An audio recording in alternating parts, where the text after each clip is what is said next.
자, 이제 얘기하고 시작하면 됩니다. 네, 2024년 3월 23일 토요일 먼트리 모임 주제는 P&G입니다. 호스트는 정유라입니다. P&G 주식 다 알고 있었나요? P&G에 대해서?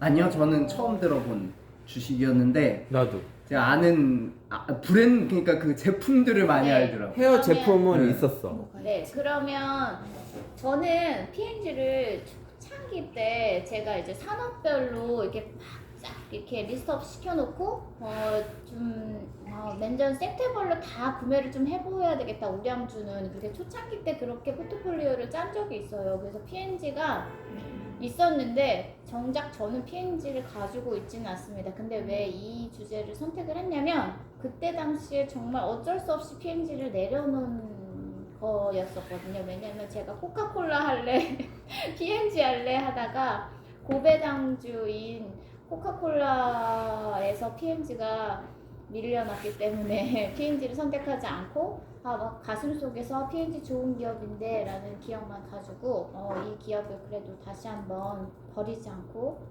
다시 주제를 삼아봐야 되겠다는 생각이 들어서 부랴부랴 틈틈이 공부를 해왔습니다. P&G는 이름이 뭐에 근거로 만들어졌을 것 같아요? 알파벳 P, 앤드 G. 맞습니다. 브록터 앤 네? 브록터라는 사람과 윌리엄 브록터라는 사람과 제임스 갬블이라는 사람이 갬블. 만든 생활 필수품인 우리가 산업별로 봤을 때는 소비재에 제조를 하고 판매를 하는 회사이거든요. 그래서 그걸 줄여서 P&G라는 회사입니다. 이 회사는 다국적 기업으로 대부분 회사는 단일 제품을 많이 하고 그다음에 그 제품이 이제 다른 제품으로 새로운 제품이 나오면 그 제품을 없애고 새로운 군으로 가고 이런 경우가 많은데 이 P&G 같은 경우에는 굉장히 많은 브랜드를 가지고 있어요. 우리가 알고 있는 브랜드가 너무너무 많은 거예요. 생각보다. 브랜드 여기서 알고 있는 브랜드 지금 잠깐 미네님이 얘기했는데 헤어 쪽에도 있어요. 혹시 생각나는 거? 헤드앤숄더. 맞아요. 저는 그게 그러니까 그런 게 있더라고요. 그 우리나라 기업인 줄 알았는데 다 P&G 거예요. 맞아요. 나도 그거 우리나라 건 줄 알았어. 네, 그러니까 그다음에- P&G가 난 싸구려 제품인 줄 알았어. 맞아. 그러면 헤드앤숄더 또 샴푸 하나 또 우리가 많이 썼던 거 있어요. 도구? 도브는 아니고 펜틴. 네. 펜틴도 참 많이 썼고 펜틴? 헤드앤숄더도 펜틴 참 뭐? 많이 썼거든요. 그 다음에 면도 하면 질레트. 맞아요. 질레트도 그렇고 우리가 칫솔하면 몰라. 오랄비. 오랄비. 오랄비도 네. 거기 거예요? 네. 이야. 난 우리 기저귀 하면 하기스? 하기스. 하기스인데 템퍼스. 아, 그러니까 이제 오. 되게 좋아요. 그래서 그렇게 했고 또 해보자면 우리 평소에 많이 쓰는 거 페브리지. 페브리지? 페브리지도 P&G 거예요. 이야. 장난 그런 아니에요. 것들이 다. 자 그리고 우리 비누 중에 물에 뜨는 비누 아이보리. 어? 아이보리. 아이보리? 네. 그게 뭐야? 그게 물에 뜨는 비누라고 해서 이따가 일화를 얘기해 줄 건데 비누 쪽에서도 아이보리 비누 해가지고 비누도 굉장히 많이 생산해가지고 세제니 비누 이런 것들을 많이 섬유유연제니 이런 세제. 것들 많이 생산해서 파는 회사입니다. 근데 이 회사 같은 경우에는 자기가 가지고 있는 그 브랜드를 각각 브랜드화 시켜가지고 멀티 브랜드를 운영하는 거예요. 대부분 회사들은 아까 제가 앞서 설명한 것처럼 단일 브랜드로 가는데 얘들은 멀티 브랜드로 해가지고 그냥 브랜드의 이름을 불러버리니까 P&G 기업을 잘 모르는 거예요. 그런데 그게 모두 다 P&G가 운영하고 있고 생산 제조해가지고 판매를 하고 있습니다.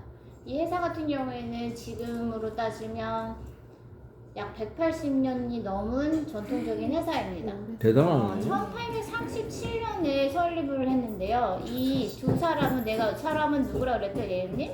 기억 안 나지? 누구요? 브록터 갬블. 근데 사람들이 갬블? 갬블하면 이 생활 소비재를 하는 회사로 생각을 안 해. 무슨 카지노 회사인가? 그러니까 갬블 회사인가? 이름을 왜 그렇게 어. 줬어? 근데 제임스 갬블 때문에 그러긴 한데 이 두 사람은 1837년에 동서지간이었어요.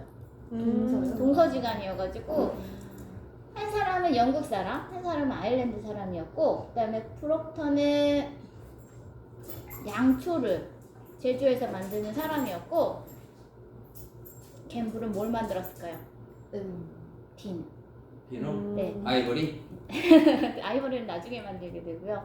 어쨌든 둘이 비슷한 봐봐요. 재료가 양초니? 비누니? 니네는 잘 알겠다. 비슷한 재료를 쓰게 되잖아요. 그래서 둘이 이런 같은 분야에서 이제 그런 제조를 각각 하고 있었는데 1837년대니까 한참 대공황 시기죠. 대공황 시기여서 둘이가 문제가 생긴 거예요. 불화가 생긴 거야. 어떤 불화가 생겼겠어요? 아무리 동서지간일지라도 원자재 가지고 구하기 힘들면 싸움 나겠죠. 그런 식으로 서로가 잠깐 이렇게 사이가 안 좋고 불화가 일어나기 시작하니 이 사이 두 명을 데려다 놓고 알렉산더 노리스라는 장인 어른이 야 너네들 이제 그만 싸워. 그냥 동업을 해라. 너네 어차피 같은 유사 제조 업체 하니까 동업하면 잘할 것 같아 라고 제의를 합니다. 그래서 장인 어른이 제의를 해가지고 두 사람이 그러면 그렇게 해볼까? 라고 해서 합작하게 돼서 PMG가 된 거예요. 근데 이렇게 탄생을 해가지고 18세기 마지막부터 해서 19세기 20세기 쭉쭉쭉 아주 성장을 아주 평탄하게 성장을 하는 회사이거든요. 근데 이제 19세기에는 또 이슈가 있어요.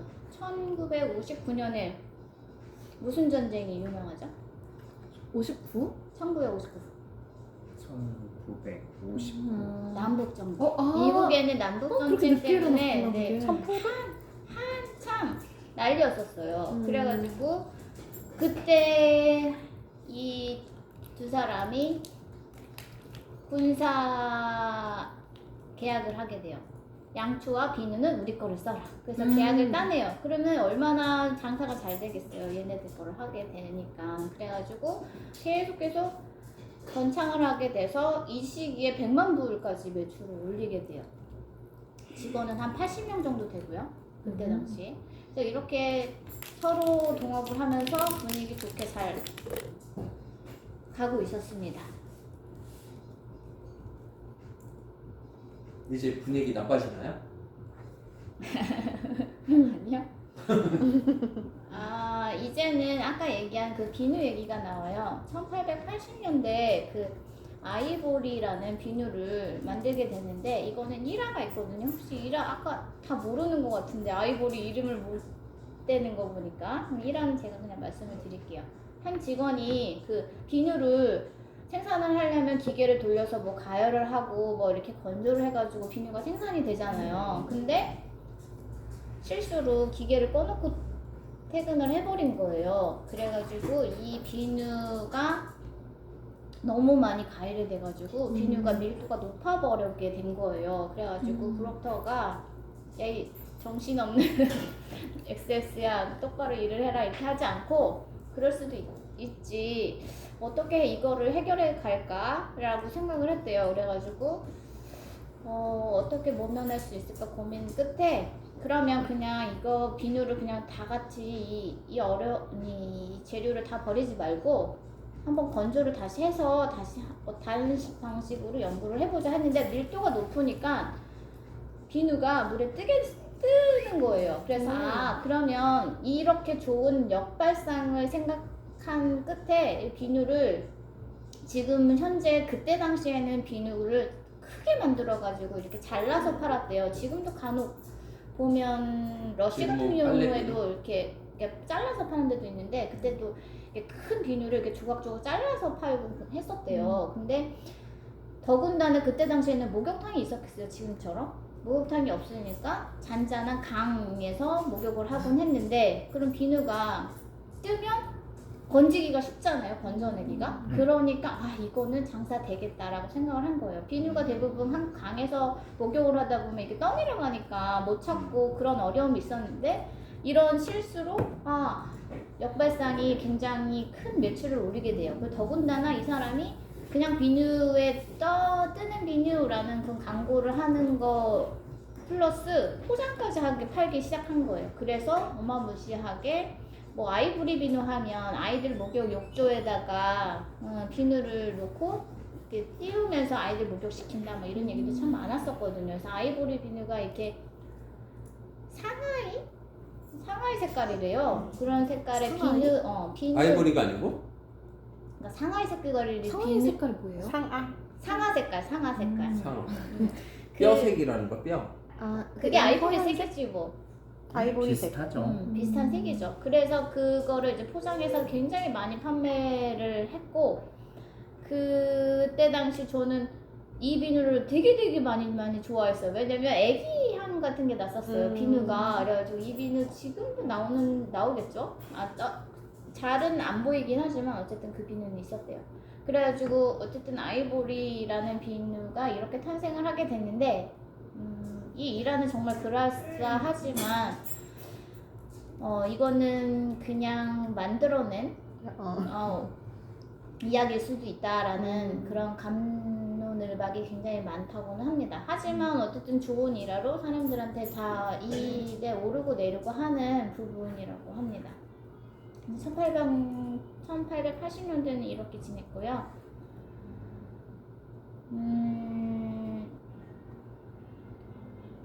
그리고 또 이 회사는 또 되게 독특한 게 이때 당시에 벌써 노조니 파업 이런 거를 막기 위해서 회사가 가지고 있는 이익 배분을 직원들에게 나눠주는 그런 어떤 경영으로 운영을 했었대요. 그런 것도 굉장히 좋은 경영윤리 경영 같은 거죠. 근데 양초를 만든 갬블러가 아니고 양초가 갬블러가 아니고 비누가 갬블러잖아요. 근데 프록터가 만든 양초는 점점점 19세기 말 가면서 이 양초가 쓰임이 점점점 없어지겠죠. 왜냐면 전기가 생기니까 초를 사용하는 경우 수가 많이 줄어들잖아요. 그래가지고 초의 생산은 1920년도에는 이제 종료를 합니다. 이제 그만하자. 양초는 이제 지는 사업이다 라고 해서 준비하기 시작했습니다. 자, 20세기로 넘어가겠습니다. 주제 화장실 마려운 건 아니죠? 갔다 왔죠.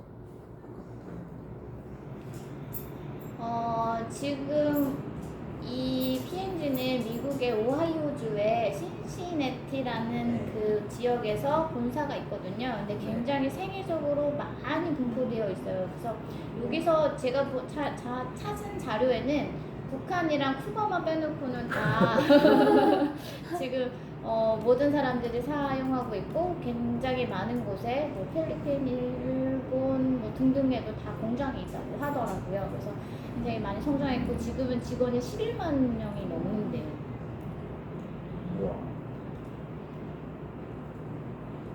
그리고 1911년도에는 동물성 기름으로 계속 만들던 비누를 식물성으로 만들고 뭐 비누의 종류도 한 30여 가지까지도 만들기도 했었대요. 이렇게 승승장구만 했던 것이 아니라 항상 회사에는 위기가 오기 나름이죠. 얘네들이 이제 하기스는 아니지만 템포스라는 기적이 만들고 있어. 종이 쪽에 이제 사업을 해가고 있었는데 거기 중에 뭐 여자들은 알는데 남자들도 이걸 알라나? 좀 쑥스럽긴 하지만 릴레이 탐폰이라는 제품이 나왔어요. 혹시 남자들도 아시나요? 저 알아요. 미래는 아는데 모르는 척 하시는 거죠? 뭐야? 릴레이? 릴레이가 릴레이 탐폰. 그 뭐 하는 건데요? 여성 생리대? 네. 모르죠. 내가 어떻게 알아? 청취님은 안 돼요. 청취도 없잖아. 그래서 이게 이제 생리대인데 이 여성들이 물놀이하기 위해서 약간 이제 안쪽으로 넣는 어떤 그런 모양으로 생긴 그런 생리대거든요. 이거를 만들어가지고 엄청 인기가 좋았는데 여기서 비티를 하고 올게요. 멈춰야 되나요? 아, 거기서 처음 잠깐 정지하실 네. 거예요? 잠깐 중지할까요? 네. 보니까. 뭐 준비한 게 없어가지고 일시정지 해도 돼요. 시작했습니다. 네. 그 탐폰에 화학성 유해 물질이 있었던 거예요. 그래가지고 그때 당시 여성들이 36명이 사망에 이르고 그 얘기도 그 정도로? 들었다. 네. 그래서 이게 굉장히 큰 이슈로 떠올라가지고 독성 쇼크 증후군이라고 해가지고 이거를 잠재우기 위해서는 이 회사는 아예 생산을 중단하기로 했습니다. 그때 기업 망할 뻔했죠. 뭐 그 정도는 아니었는데 뒤로 앉아. 뒤로 앉아. 네, 그 이후로 뒤로 앉아. 뭐 이 회사가 아예 뒤로.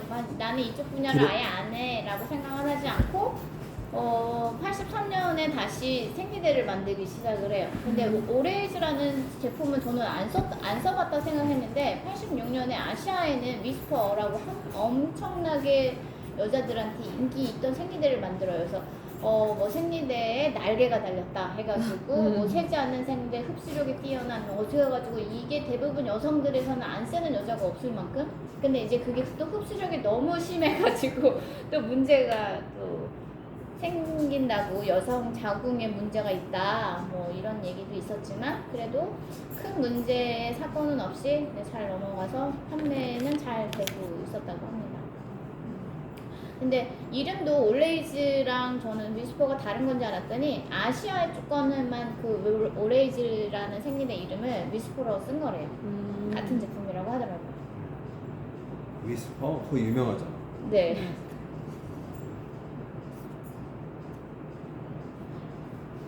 중간에 조금 왔다 갔다 하지만 이 회사가 이렇게 쭉 지금 성장해서 지금 1986년까지 왔는데 이 회사 상장은 1950년도에 했어요. 늦게 했네. 상장. 그리고 설립은 1837년 10월의 마지막에 설립을 된 회사입니다. 중간에 계속 연차로 가기 전에 제가 언급하지 않은 시총이 얼마일까요? 이 회사가. 시총이 7,708만 6,099달러라고 합니다. 그리고 지금 현재 주가는 161.66센트 정도이고 우리나라 돈으로 한 21만 원 정도.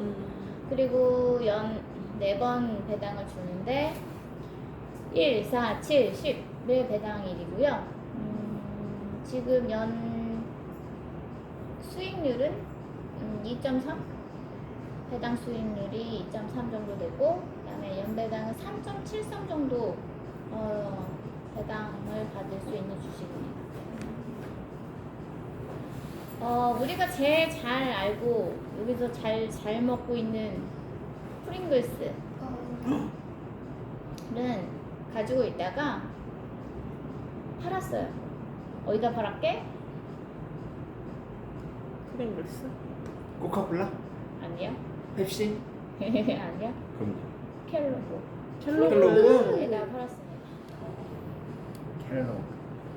이렇게 조금 정리를 했고 2015년도에는 이건 12년도에 매각을 했고요. 건전지 회사 알카라인. 알카라인은 아니고 그러면 디라셀 듀라셀. 그 유명했잖아요. 걔도 우리 지난번에 주제인 버크셔 현셔에다가 매각했습니다. 이렇게 회사가 계속 1800년도부터 해가지고 2000년대까지 이르러서 굉장히 많은 사업을 가져오고 브랜드도 정말 내가 쓰는 제품은 여기 다 들어있었던 것 같아요. 웬만한 난 남자가 아니어가지고 면도기만 빼놓고 가서 온 것 같고. 진짜 대단한 회사다. 템퍼스는 내가 애기를 안 키워가지고 안 키워봤지만 아니 안 써봤지만 어쨌든 제가 한 번씩은 다 써본 브랜드인 것 같습니다. 그래서 제가 칫솔도 지금은 영국 거 다른 거 쓰지만 켄트를 쓰지만 그 전에는 오랄비 되게 좋아했었거든요. 그래서 어쨌든 이 회사는 그렇게 브랜드를 멀티 브랜드 쪽에 해오기 때문에 우리가 투자 포인트를 살펴봤을 때 굉장히 우리가 소비재 하면 임의 소비재랑 필수 소비재가 나뉘잖아요. 예은님, 네. 임의 소비재와 필수 소비재의 차이가 뭐죠? 무슨 소비세요? 임의 소비재, 필수 소비재. 필수 소비재는 꼭 써야 임의 소비재는 꼭 쓰지 안 와도 되는. 맞다. 그래서 이미 쓴 거. 이미 쓴 거. 이미 쓴 소비. 그래가지고 우리가 코로나 때도 이 회사의 매출은 크게 영향을 받지 않았어요. 우리가 아무리 돈이 없고 밖에를 못 나가도 무슨 기저귀를 안 쓸 거예요, 칫솔을 안 쓸 거야, 세제를 안 쓸 거야, 샴푸를 안 쓸 거야.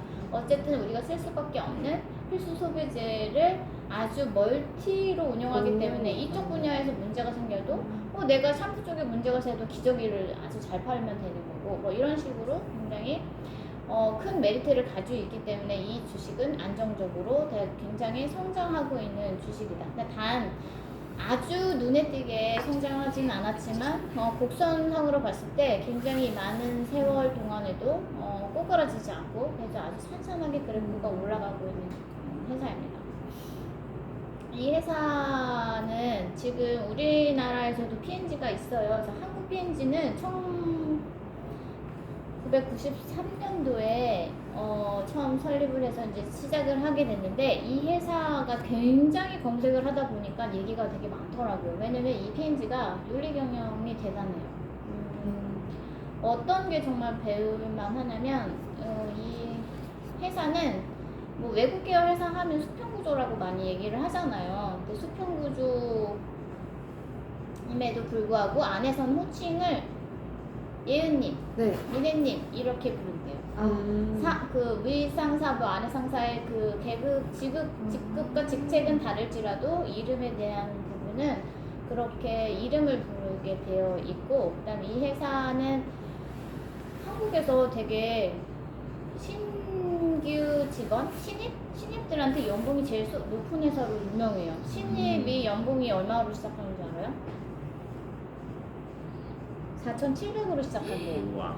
근데 이 회사는 이제 외국 계열에서 영어를 어마무시하게 잘해야 된다라는 식은 있지만 그래도 어느 정도로 영어는 해야 되지만 특이한 게 온라인에서 이력서를 다 검수하고요. 온라인상에서 걸른 다음에 면접 때 이제 영어나 기타 등등으로 면접에 인턴까지 한 2개월 정도 인턴 과정을 하고 최종적으로 이제 합격된 사람이 이제 직원이 되는데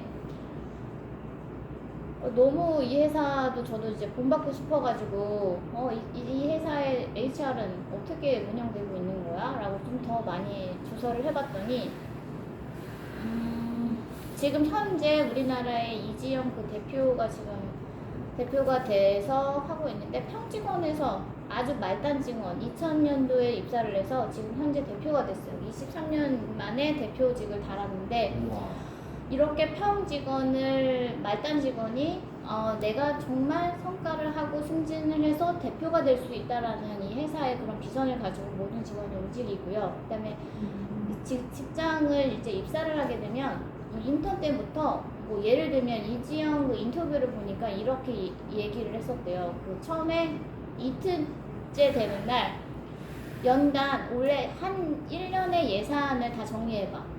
이러기로 무슨 이틀 왔는데 이 회사가 어떻게 올라가는지 모르는데 예산에 대한 구조를 파악해와 이렇게 얘기를 하더래요. 뭐 그런 것도 그렇고 되게 신기했고 그다음에 이 사람이 8년째 되는 때 싱가포르 발령을 받았었대요. 근데 이 사람이 그때 당시에 주력해야 되는 담당이 페브리즈였대요. 근데 페브리즈가 한참 잘 팔리다가 꼬꾸라진 적이 한 번 있었어요. 그러면서 싱가포르에서 이제 회의를 했대요. 임원진들하고. 다 임원진들이랑 회의를 하다가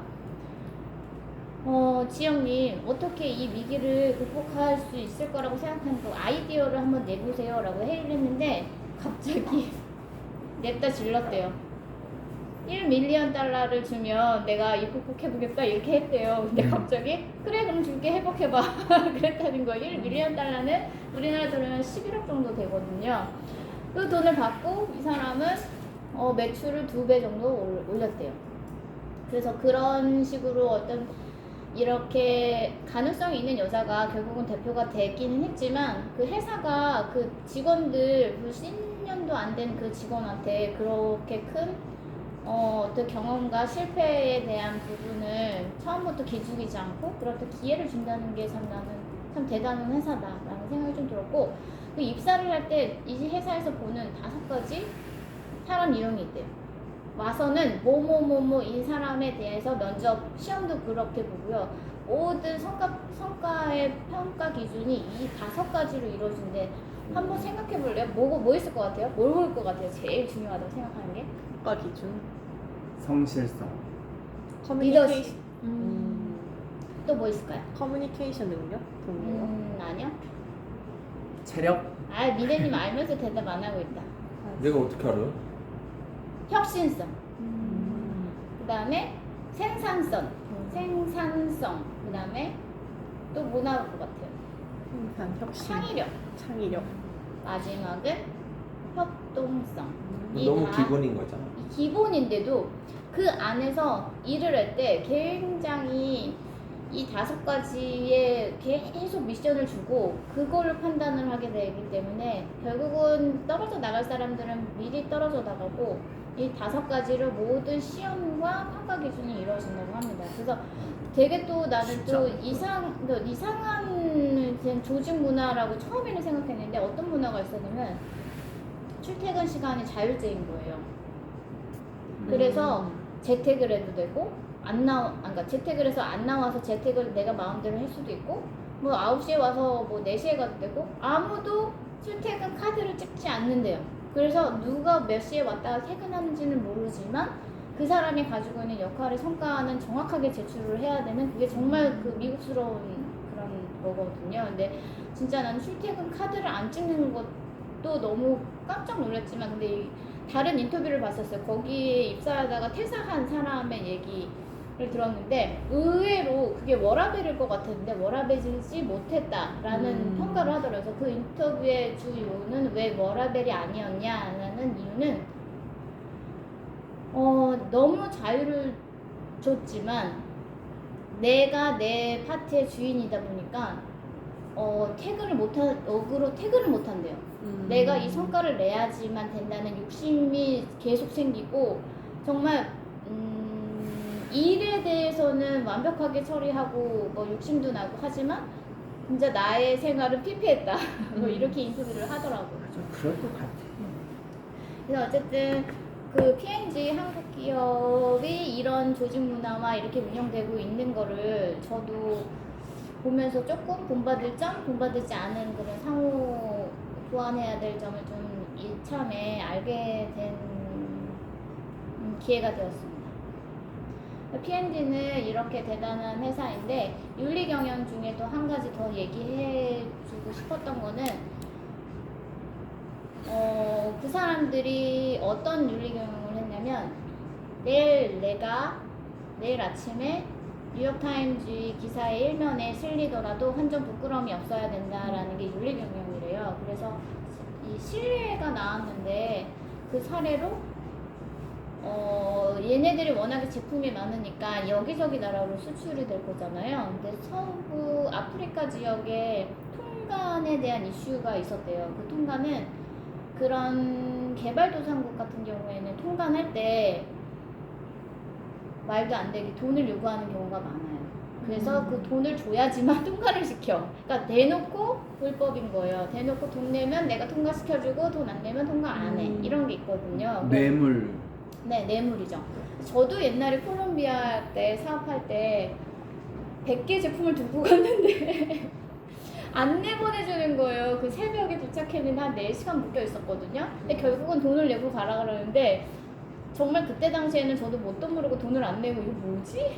이걸 어떻게 해야 되지? 하고 있었는데 결국은 돈이었는데 못 알아채가지고 이 사람은 어리버리하다고 내보내줬는지는 모르지만 4시간 만에 풀려난 적은 있었거든요. 근데 여기는 4달 동안 공장을 세울 만큼 굉장히 완고했다고 합니다. 오너가. 그래서 이런 윤리 경영으로 아주 오랜 기간 동안 많은 사람들한테 사용하고 있는 제품을 아주 많이 만들고 있는 회사입니다. 뇌물을 안 주기로 유명한 거. 안 받는 게 아니고. 그렇죠. 응. 그런 회사입니다. 제가 준비한 거는 이 정도입니다. 그리고 투자 포인트로 한 가지 얘기하고 싶은 거는 아까 안정성, 그다음에 성장성 이런 부분은 있지만 유의해야 될 점은 아까 청수님이 그랬잖아요. 이 주식 좋으면 한번 사볼까?